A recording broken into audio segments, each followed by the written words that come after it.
At ngayon mga giliw naming tagapakinig, narito si Lola Sela sa kanyang isa na namang kwento na pinamagatang Mahikang Itim, dito sa ating dulang Mga Kwento ni Lola Sela.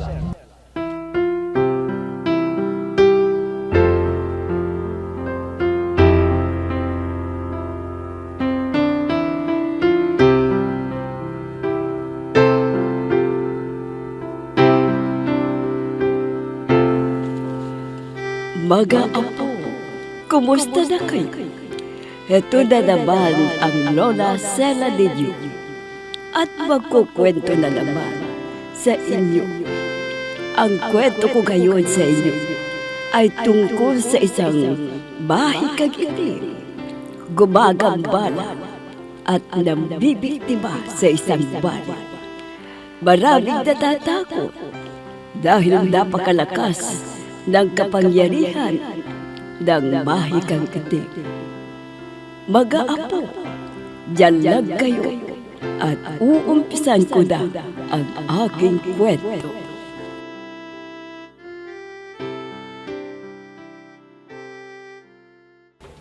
Pion, galing dito si Mrs. Sumera, yung nagsanglaan natin ng lupa at bahay. Ha? Ay anong sabi sa'yo, Lilay? Hindi ba sila galit na nakipag-usap sa'yo? Medyo. Sabi niya, kailangan daw na umalis na tayo dito dahil uumpisa na niya ang magpatayo dito ng malaking gusali. Saan kaya tayo maninirahan dito? Wala pa tayong nahanap na matitirhan pansamantala. May kamag-anak ako sa Barrio Primicias. Makikipag-usap na lang ako doon na pansamantala tayong titira doon para may matirahan tayo. Sige. Ihanda na natin ang mga gamit natin at pupunta na tayo sa sinasabi mong kamag-anak mo. Nasaan ang anak natin si Susi pala? Bakit parang wala yata dito? May nandun siguro sa mga kaibigan niya. Alam mo naman ang batang yon. Lagi na lang nakikipagkwentuhan sa mga kaibigan niya. Ang mabuti pa siguro, hanapin mo siya.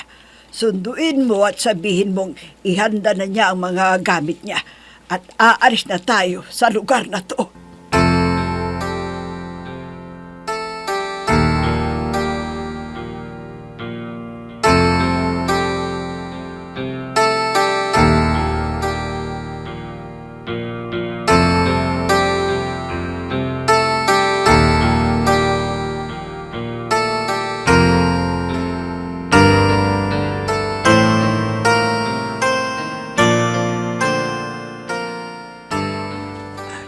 Nandito na tayo sa kamag-anak ko. Ay siya pala si Marikita. Ang lolo ko at ang lola niya magkapatid. Magandang araw po sa inyo, Tita Marikita. Oh, untan mo to si kayo. Ay, magangganay anak mo, Lilay. Ha? Inay? Hindi ko po naintindihan ang sinabi ni Tita Marikita. Pangasinan pa yun? Oo anak. Alam mo, bata pa kami. Ganyan na siya. Hindi marunong magsalita ng ibang wika. Pero mabait siya anak. Sa lahat ng kamag-anak ko, siya ang pinakamabait sa kanila. Antayo, ay malikilikitak, lapudwa dya kayo. Wala lang kaibag dyan abong natan. Ano raw, Inay? Hindi ko naintindihan uli. Ang sabi niya, nagagalak daw siya at may makakasama na siya dito sa bahay nila. Wala ba siyang kasama dito, si Tita Marikita, Inay? Wala na. Lahat ng kapatid niya nasa ibang bansa na. Kaya mag-isa na lang siya dito sa bahay. Matandang dalaga siya, anak. Ha? Ganun ba? Di, dalawa kaming dalaga dito, Inay. Oo. Siya nga pala. Tulungan natin ang tatay mo na magpasok ng mga gamit natin. Halika, anak. Opo, Inay. Tita Marikita, lalabas muna kami. Ipapasok namin yung ibang gamit namin. Ay, sige na pala anak ko.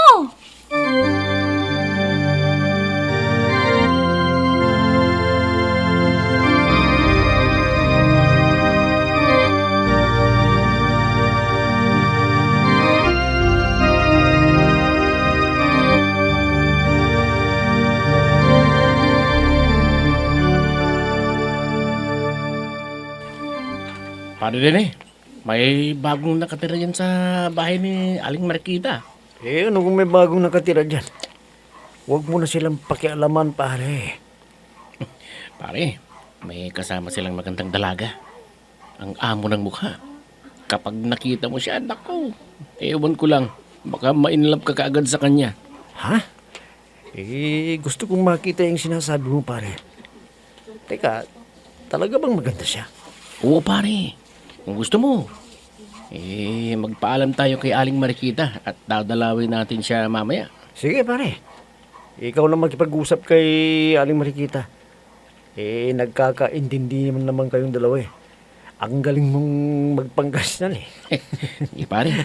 Mamaya, magdala ka ng makakain at iinumin. Pero hindi alak, ha? At makikipagkwentuhan tayo sa bagong dalaga na nakatira kay Aling Marikita.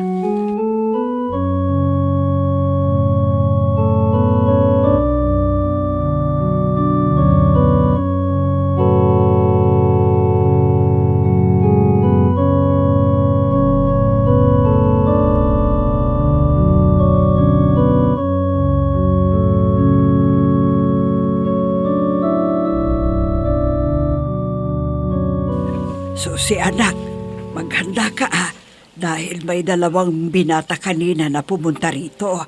Nagpaalam sila sa amin ng tita Marikita mo. Dadalawin ka raw mamayang gabi, anak. Ha? Ako dadalawin? Baka ligawan nila ako, inay. Hindi pa ako handa magpaligaw. Baka hindi ko alam ang sasabihin ko kapag kausap ako. Kinakabahan ako, inay. Ay, nako. Kau talagang bata ka, oo. Kung ano-ano ang sinasabi mo. Basta, humanda ka. Baka ligawan nila ako, inay. Naku, kinakabahan na ako. Bahala na.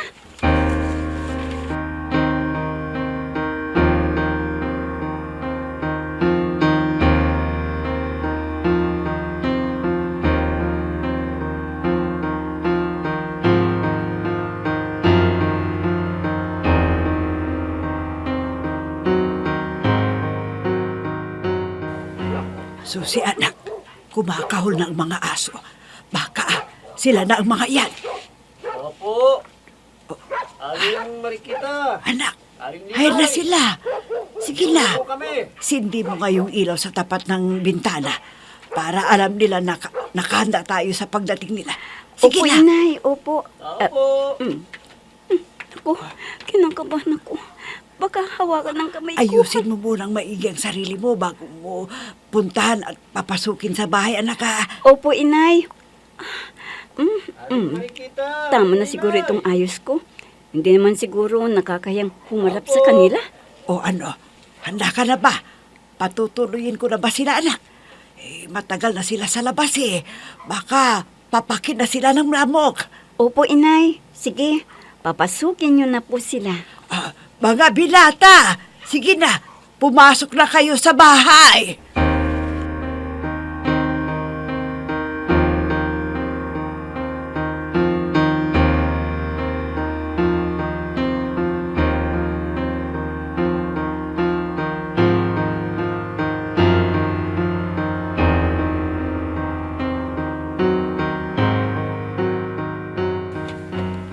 Oh, ano pare Rene? Naniwala ka na ba sa sinabi ko? Oh, di ba maganda si Susi? Oo nga, pari Eric. Napakaamo ng mukha. Alam mo, hindi ako nakatulog kagabi. Parang nakikita ko ang kanyang mukha. Ang mong sabihin, titigilan mo ng pagdalaw kay Sheila pare ha? Talagang titigilan ko na. Matagal ko na sa hinusuyop, pare. Napakasuplada eh. Pati yung nanay niya, si Aling Ring, kung makatingin sa akin parang nasusunog ako eh. Sinabi mo pa pare. Akala ni Aling Aligreng, pinakamaganda ang anak niya si Sheila dito sa atin. Hindi niya alam na may mas maganda pa ngayon sa kanya dito sa baryo natin. Oo pare, sa susunod, pagtatapat na ako sa kanya. Ano? Ang bilis mo naman pare. Hindi mo siya natanong kagabi kung may kasintahan na siyang naiwan sa dating tinirahan nila? Ha? Oo nga pala, no? Sa susunod, tatanungin ko siya kung wala siyang kasintahan. Saka na lang ako magtatapat ng pag-ibig sa kanya. O paano na si Sheila? Siguradong umaasa sa'yo yun. Hayaan mo na ang supraditang babae na yun. Ilang beses na niya akong pinahiya eh. Kaya maghintay na lang siya ng ibang manliligaw niya.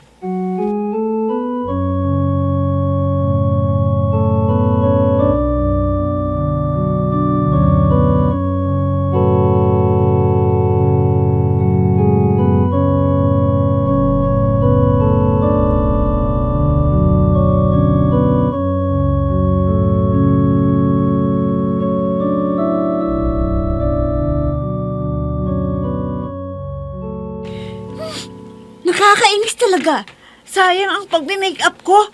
Buti sana kung mura lang itong ginamit ko. Imported pa naman to. Napadala ng pinsan ko. Nakakainis talaga. Nakakainis ang lalaking yan. Pag pupunta yun dito sa bahay, di ko siya kikibuin. Sabi niya, dadalaw dito siya kagabi. Hinintay ko siya. Wala naman pala. Sheila anak, bakit ka nagdadabog?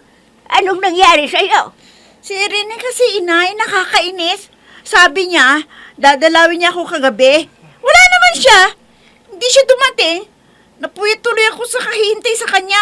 Nakakainis! Ay, naku anak. Ay, nahuli ka na yata sa balita, anak eh. Ha? Anong ibig niyo sabihin, inay? Ay, anak. May bagong nakatira na dalaga sa bahay ni Marikita. At may nakakita sa kanila. Magkasama sila ni Eric. At dinalaw nila kagabi. Ano? Ang walang hiyang lalaki. Manluloko! Makikita niya! Makikita niya!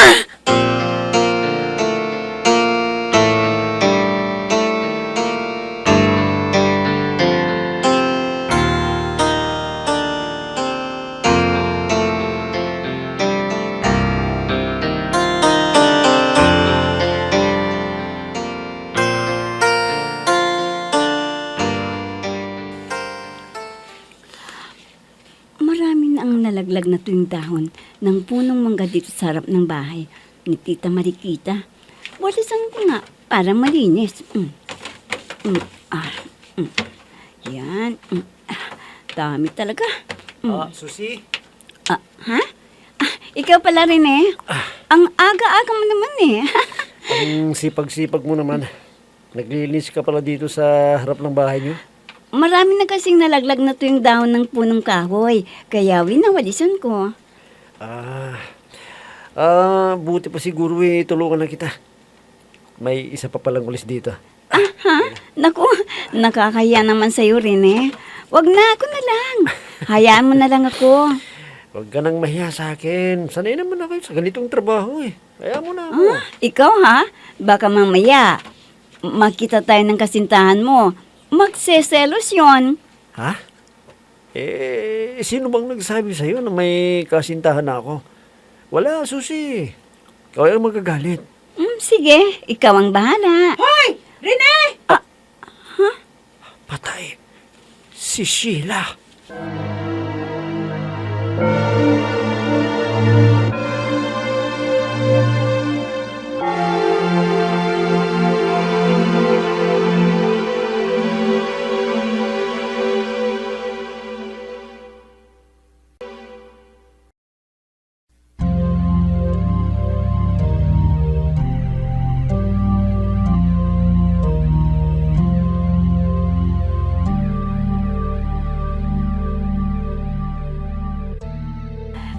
Rene, sino siya?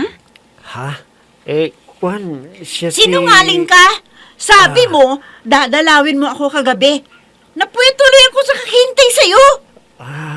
Juan kasi, magkasama kami ni Eric. May pinuntahan kaming sirang sasakyan para ayusin. Alam mo, napakasinungaling mo talaga. Sinungaling ka! Sheila? Miss, ako si Susie. Bago lang kaming nakatira dito. Kumusta ka na? Anong pangalan mo? Pwede ba akong makipagkaibigan sa'yo? Kaibiganin mo yan mukha mo. Che! Hoy, ikaw lalaki mag-usap nga tayo. Anong ibig sabihin nito Salawahan ka! Salawahan ka!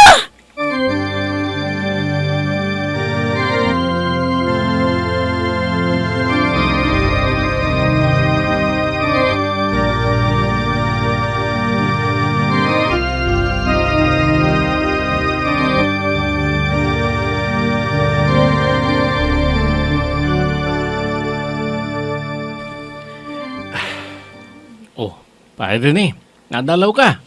Huwag mong sabihing isasama mo na naman akong dalawin si Susi. Pare, may problema kasi ako eh. Ha? Problema? Alam ko na yan. Siguro, kinakabahan ka ng magtapat ng pag-ibig mo kay Susi, no? Hindi pare, kasi pumunta ko kina Susi kanina. Nadatang kong nagwawalis ng tuyong dahon. Tinulungan ko siya. At biglang dumating si Sheila. Galit na galit. Sabi niya, salawaan daw ako. Ha?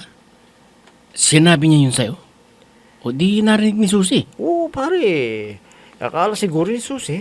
May relasyon kaming dalawa ni Sheila. Sinubukan kong kausapin kanina pero ayaw lang lumabas sa bahay eh. Nako, malaking problema nga yan pare. Kailangan mong magpaliwanag kay Susi. Pare, tulungan mo kong magpaliwanag sa kanya. Baka ayawan na niya ako. Ito kasi si Sheila eh. Buti pa. Dalawin ulit natin. At kung pinatuloy tayo, iiwanan na kita para makapag-usap kayong dalawa.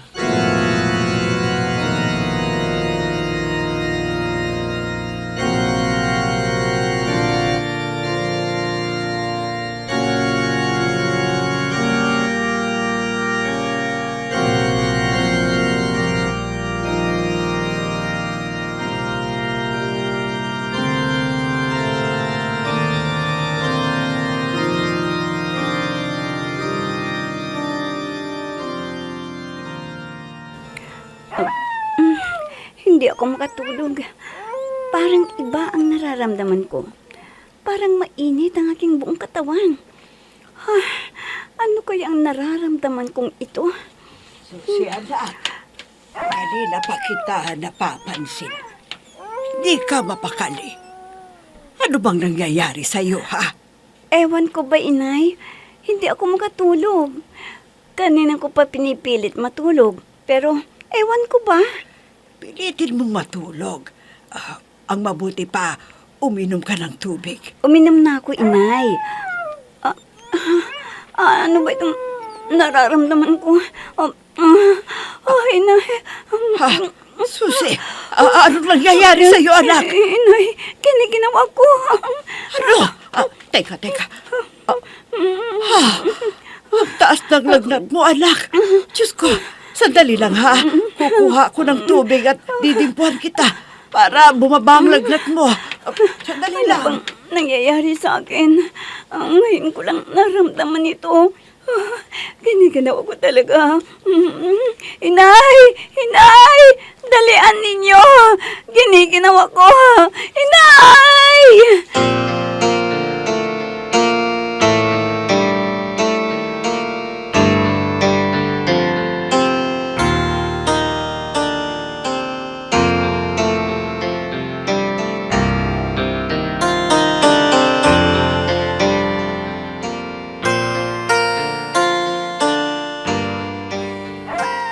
Lilay, kumusta na ang lagay ni Susi? Nawala na ang lagnat niya at nakatulog na rin siya. Bakit siya nilagnat? Anong dahilan? Palagay ko nausog kasi nagwali siya kahapon dyan sa harap ng bahay. Marami sigurong nakakita sa kanya. Lalo na bago lang tayong nakatira dito. Talagang maraming makakapansin. Lalo na't maganda yung anak natin. Siguro nga. Sabihin mo sa kanya, huwag mo nang lalabas ng bahay. Dumito muna siya sa loob.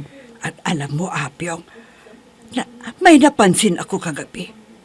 Habang kumukuha ako ng tubig na pangdimpo ko sa kanya. Ano yun, Lilay? Parang may usok na hugis tao akong nakita na papalapit sa kanya. Tapos, nang nilapitan ko siya, nawala na yung usok. Baka naman guni-guni mo lang yan, Lila. Nananaginip ka ng gising. Ay, ewan ko, Apyong. Basta, may nakita akong usok na hugis tao. Tinatakot mo lang ang sarili mo yan. Wala yan. Palagay ko, pagod lang yan. Hindi. Totoo ang sinasabi ko sa'yo. Kung hindi ka naniniwala, hindi kita pipilitin.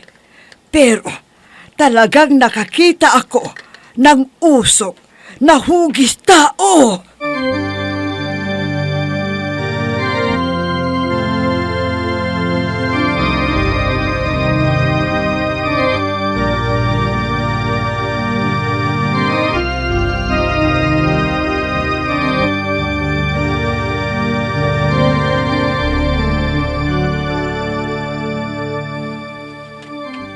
Kanina pa ako naglalakad. Hindi pa ako nakarating sa bahay ni Mariquita. Naligaw na yata ako. Hindi ko pa kasi kabisado ang lugar na to. Saan na kayang banda yung bahay ni Mariquita? Wala naman akong mapagtanungan. Ano yung... Parang may napakalamig na hangin akong naramdaman. Ano to? May anino na sumusunod sa akin. Oo nga. Usok. Nahugis tao.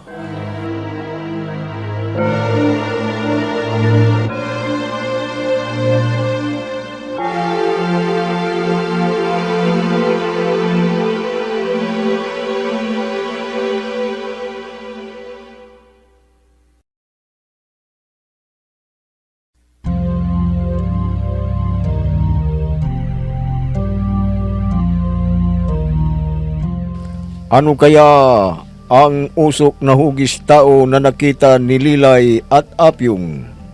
Magiliw naming tagapakinig. Abangan ang susunod na kabanata ng ating kwento na pinamagatang Mahikang Itim, dito sa ating dulang Mga Kwento ni Lola Sela. Mga nagbigay buhay sa ating dula: Myra Abrihal Narnola, Susan Malignem, Ami Diaz, Oscar Ora, Robert D. Guzman, Jun Cabato, Eva Alcoreza. Technical Supervision at Musika, Oscar Ora.